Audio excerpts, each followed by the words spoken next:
Ghostrunner is the game that makes you question whether you actually enjoy difficult video games, because it's brutal. Absolutely merciless. Released in October 2020 as this indie cyberpunk action slasher that nobody was expecting, it sold over 2.5 million copies and spawned a sequel that hit $6 million in revenue within 5 days.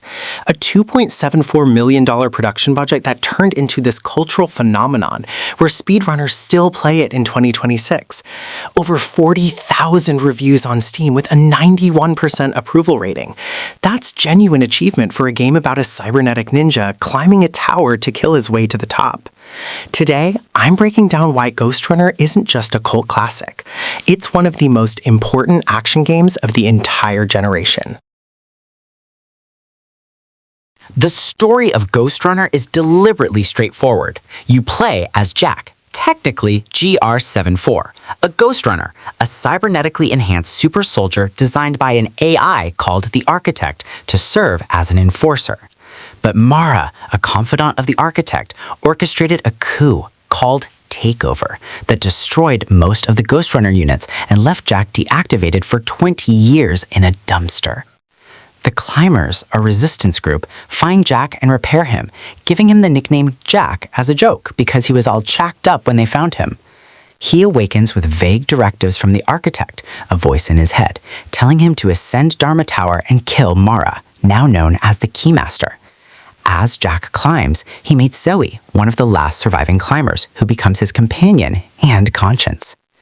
The story explores themes of sentience, free will, and what makes someone actually alive.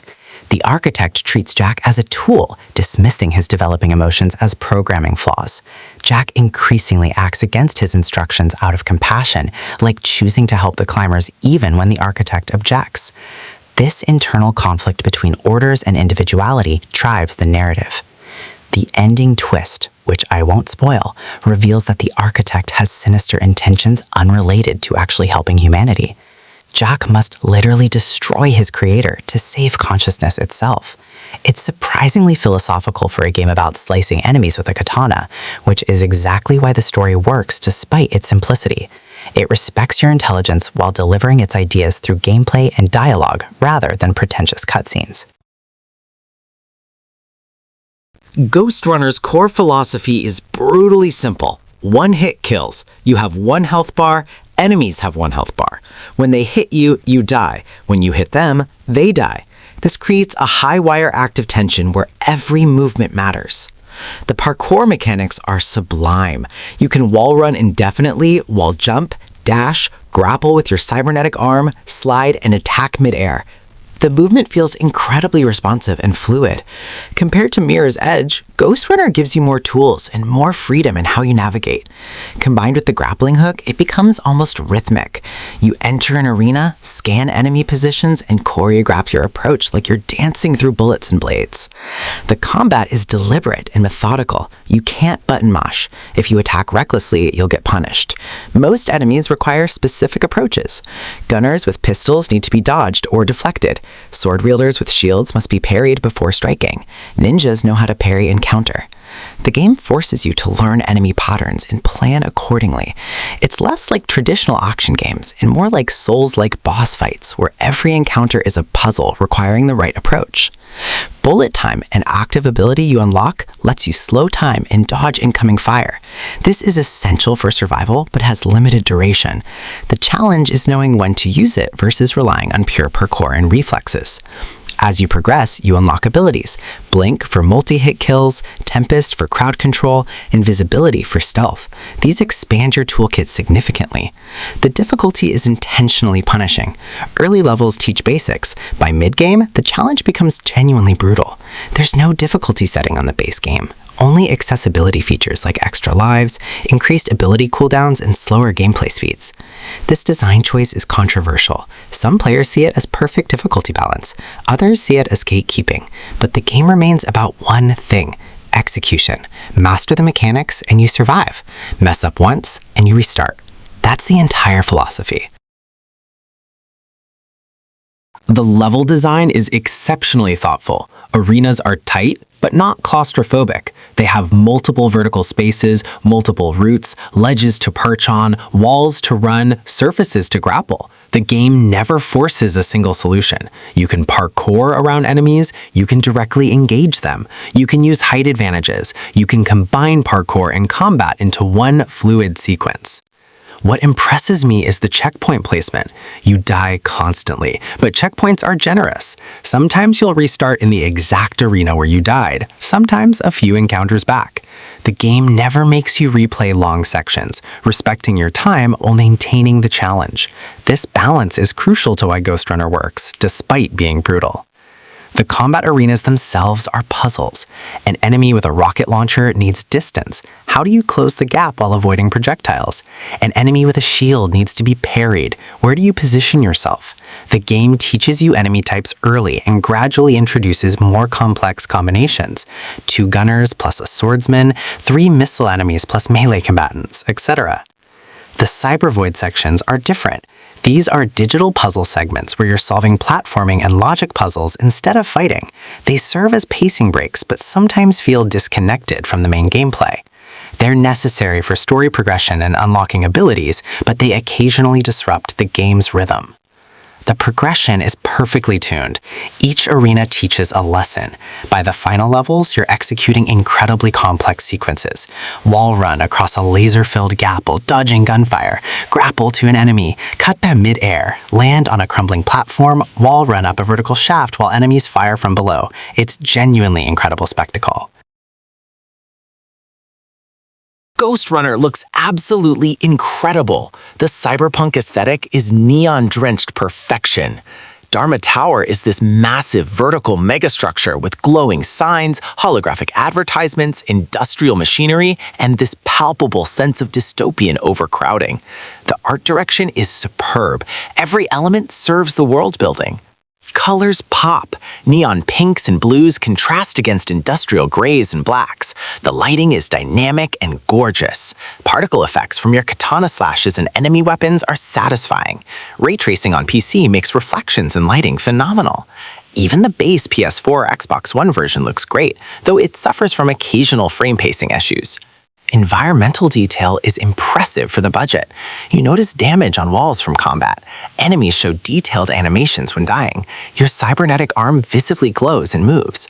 Character animations are smooth and purposeful. Nothing feels lazy or recycled. One technical achievement worth noting, the game runs incredibly well. Even at demanding settings on PC, performance is solid.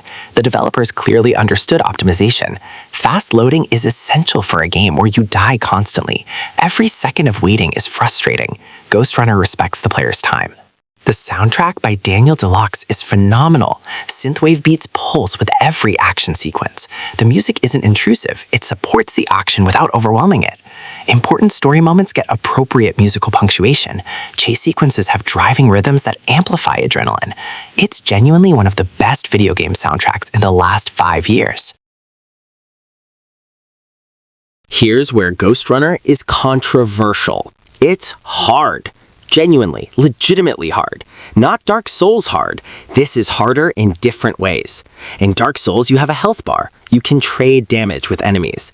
In Ghostrunner, one hit ends you. Permanently. No second chances without restarting. Some players love this. The high wire tension creates moments of genuine triumph when you execute a perfect sequence. Speedrunners specifically adore Ghostrunner because precise execution is rewarded instantly. Every small optimization matters. The original game held a specific charm that even the sequel struggles to replicate. But accessibility matters. For players with less time to practice or physical limitations affecting reaction speed, the original base game is nearly impenetrable. The developers understood this and added accessibility features, an extra life mode giving you 1 mulligan per arena, extended cooldowns on abilities for more reaction time, and a slower speed mode reducing overall game speed. These additions don't trivialize the game. They make it manageable without removing challenge. A player using all 3 accessibility features still faces genuine difficulty. They just get more breathing room. This is good design that respects both hardcore and casual players. The sequel added more conventional difficulty options and further accessibility features, recognizing that perhaps the original was too demanding. By 2026, new players trying Ghostrunner should start with accessibility options enabled. There's no shame in that. The game is still an incredible experience. Is Ghostrunner worth playing in 2026? Absolutely. It's essential for action game fans. If you love precision, timing, and that rush of executing something perfectly after dozens of failures, Ghostrunner is your game. If you appreciate cyberpunk aesthetics and thoughtful world building without bloat, Ghostrunner delivers. The base game is 5 to 6 hours long. That might sound short, but the density is remarkable. You're not padding hours with fetch quests or grinding. Every moment is intentional. If you engage with unlockable challenges in secondary modes, you can extend playtime to 8 to 10 hours. For the price, usually 10 to 15 euros, that's exceptional value. The criticisms are fair. The story is straightforward and occasionally underdeveloped. Zoe as a character doesn't reach her potential. The ending paces awkwardly, switching from Mara to the Architect almost too quickly. Some level designs feel slightly restrictive despite the apparent freedom. These are minor blemishes on an otherwise phenomenal game. Project Hell DLC expands the story meaningfully and adds new gameplay mechanics that refresh the formula. It's worth playing after the base game to expand your understanding of the world. By 2026, it's likely discounted or included in bundles. Ghostrunner 2 is worth experiencing but doesn't quite reach the original's perfection. The motorcycle sequences are fun but occasionally disrupt pacing. The expanded roster of characters feels less cohesive than Jock and Zoe's dynamic. But it's still an excellent action game that proves the original wasn't lightning in a bottle. In 2026, Ghostrunner represents something rare, an AA game with clear vision, remarkable execution, and zero padding. It knows what it is and commits completely.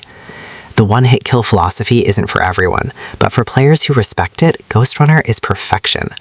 It's a game about mastery, precision, and the satisfaction of executing something difficult. Few games achieve that so elegantly. Thanks for watching. If you're planning to climb Dharma Tower, let me know in the comments whether you'll enable accessibility features or go full hardcore. For me, it's always been straight up no accessibility. That vulnerability of one-hit death is the entire point. Like this video if you appreciate games that don't apologize for their difficulty. Subscribe for more deep dives into games that defined generations, and I'll see you next time. Now, if you'll excuse me, I need to go get destroyed by the Keymaster a few hundred more times.